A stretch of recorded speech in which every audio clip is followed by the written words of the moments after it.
Oke guys, ketemu lagi dengan video konten ini. Nah, jadi hari ini gue akan ngebagiin bagaimana cara gue dalam mengelola keuangan. Nah, kita ambil rata-rata aja lah ya. Kayak pendapatan kita tuh 5 juta gitu. Nah, di sini gue mau ajarin kalian pakai 3.500.000 kalian itu buat daily.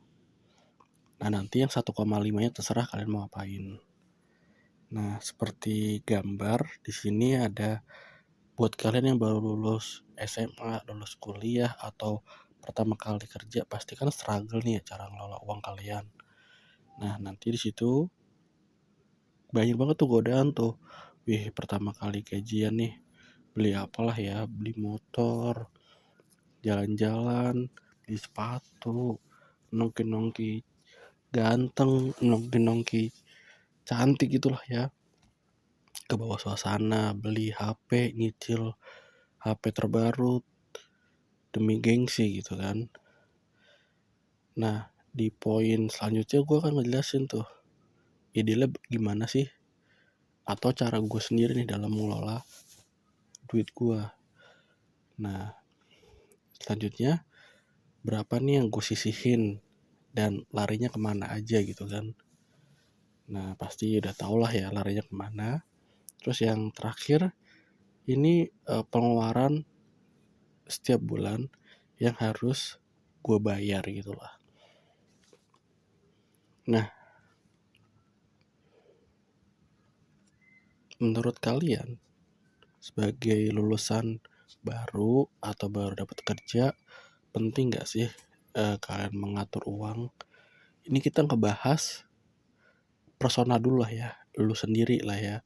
Gue belum ngebahas apakah lu generasi sandwich, udah menikah, atau udah punya anak gitu lah ya. Ini hanya buat kalian yang baru. Kemungkinan nanti kalau kalian generasi sandwich, udah menikah atau udah punya anak juga, kita akan bikin video terpisah gitu. Nah, sebenarnya di sini tuh banyak banget tantangan yang harus kita lawan nih teman-teman, buat bagaimana kita harus menguasai uang kita gitu. Supaya uang kita tuh cukup gitu buat bertahan hidup dari bulan ke bulan gitu. Kalau bisa tuh ada sisanya gitu loh. Soalnya banyak dari beberapa kita tuh pertengahan bulan uang itu udah habis gitu. Pernah gak sih ngalamin kayak gitu? Kalau gue sih sering ya. Hal itu terjadi karena kita tidak bijak dalam mengelola keuangan. Nah, di sini gue akan jelasin cara gue dalam mengelola keuangan. Buat kalian yang punya metode lain, boleh kalian jelasin di kolom komentar. Nanti gue akan bales atau gue akan apresiasi ide-ide kalian. Nah, pastinya gue misah-misahin itu pakai bank digital ya. Jadi gue punya bank digital tuh ada 3. Pertama buat harian, kedua buat nabung, ketiga buat investasi gitu. Jadi semua di 3 rekening berbeda. Jadi gue bisa mengukur tuh duit gue buat harian sisa berapa dan sisanya kemana gitu. Nah, ini yang pertama nih, gue hanya memastikan pengeluaran gue per hari itu cuma 50.000.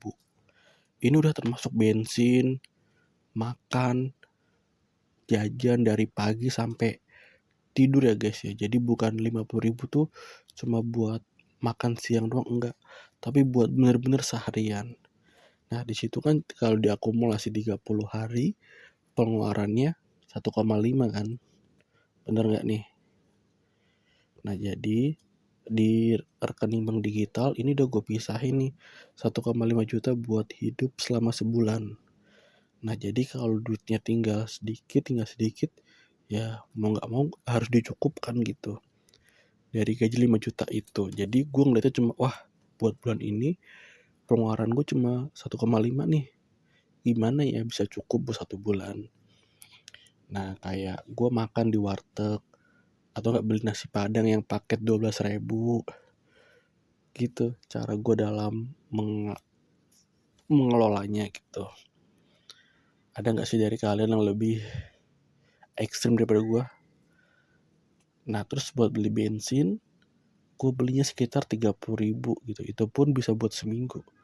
Ya karena jarak kantor gue deket, nggak terlalu jauh juga, dan nggak ada biaya parkir. Jadi ya nggak terlalu pusing lah. Nah ketika misalnya hari ini nih, budget jajan gue ternyata tuh 70.000 gitu. Nah berarti buat besok budgetnya cuma 30.000 karena 20.000-nya udah kepake di hari sebelumnya. Nah 1,5 ini kadang-kadang tuh pas, kadang-kadang bisa bisa lebih gitu. Maksudnya masih ada sisa gitu. Sisa 200.000, sisa 100.000 gitu. Nah selanjutnya gue sisihin 1 juta itu untuk ngumpulin dana darurat. Nah target gue itu kan 5 juta. Sekarang baru kumpul 3 juta. Ada yang bilang dana darurat tuh 3 kali gaji, 3 kali pengeluaran, 12 kali pengeluaran, 12 kali gaji. Nah menurut gue dengan situasi gue harus tahu nih. Menurut gue itu cukup sekitar 10 jutaan gitu. Nah ketika udah dapet 10 juta, sisanya itu bakal gue investasikan gitu. Nah jadi di sini udah 2,5 ya. Jadi kalian harus skip nih tahapannya nih. Nggak boleh lebih, nggak boleh kurang. Nah kalau yang ini gue taruh di bank digital yang kedua. Jadi biar nggak nyampur sama pengeluaran harian. Jadi setiap bulan gue selalu sisihin 1 juta. Pertama buat memenuhi dana darurat. Setelah itu buat investasi gitu. Nggak mesti 1 juta langsung dana darurat. 1 juta buat investasi, enggak, kadang 200.000 buat dana darurat, 800.000 buat investasi atau kebalikannya. Ya sesuai situasi aja. Kayak hari ini reksadana lagi murah, ya udah 500.000 beli reksadana dulu, 500.000-nya tabung buat dana darurat. Nanti kalau udah sampai 10 juta baru 1 jutanya ini difokuskan buat investasi. Itu cara gue. Nah yang selanjutnya adalah sisihkan buat biaya sewa. Nah buat kalian yang ngekos, perantau, ini bener-bener jadi PR banget kan ya. Apalagi harga kos-kosan atau kontrakan itu udah lumayan mahal. Nah ini nih yang gak boleh di skip dalam persewaan ini. Karena kalian bisa diomelin sama pemilik kos. Nah jadi kurang lebih 1 juta buat 1,5 buat pengeluaran bulanan, 1 juta buat dana darurat, 1 juta buat kos-kosan gitulah ya. Udah listrik sama air. Jadi totalnya kan 3,5 juta. Nah itu kalian harus sisihkan dulu buat hidup selama sebulan. Nah sisanya 1,5 itu terserah kalian tuh. Kalian mau investasi 500.000, kalian kasih orang tua, kalian buat nyicil motor, kalian buat jalan-jalan, terserah kalian gitu. Intinya 3 poin pertama itu kalian udah harus bisa kelola di awal gitu, supaya kalian tidak perlu kekurangan di setiap bulannya. Nah apakah dari kalian ada ide atau ada plan yang lebih bagus daripada plan ini? Kalian boleh tinggalin pesan di kolom komentar. Dan jangan lupa kalian pakai kode referral bank digital yang ada di kolom deskripsi. Sampai ketemu lagi. See you.